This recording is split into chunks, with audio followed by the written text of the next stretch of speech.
দিনের টকের ডাল।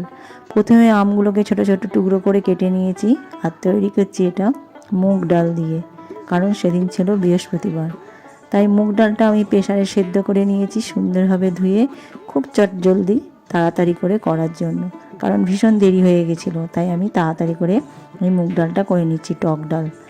এরপর দিয়ে দিলাম নুন, হলুদ আর দেবো একটু, তোমরা সবাই জানো, মিষ্টি।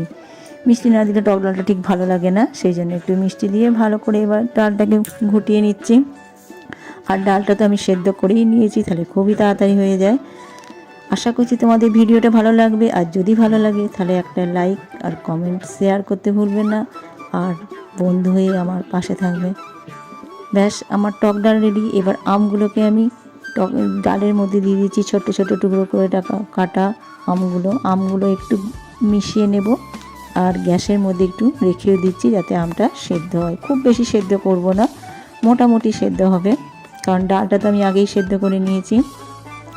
আর একটু জল দিয়ে দিলাম, যেহেতু জলের পরিমাণটা কম ছিল, তাই এবার ভালো করে একটু সেদ্ধ করে নেব।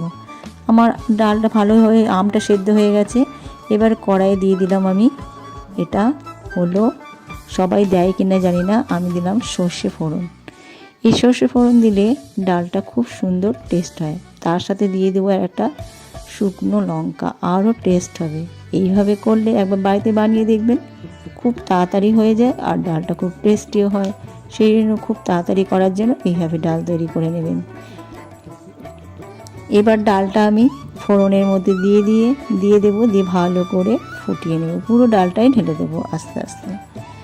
আমি ডালটা পুরোটা সবটা ঢেলে দিলাম, আর দিয়ে দিয়েছি লঙ্কা আরও টেস্ট হওয়ার জন্য, তাহলে ঝাল, নুন, মিষ্টি সব মিলিয়ে দারুণ হয়ে গেল আমার ডাল। কত তাড়াতাড়ি তৈরি করে ফেললাম। ফিরে আসি আবার একটা নতুন রেসিপি নিয়ে, যেটা সকলে ভালো লাগবে।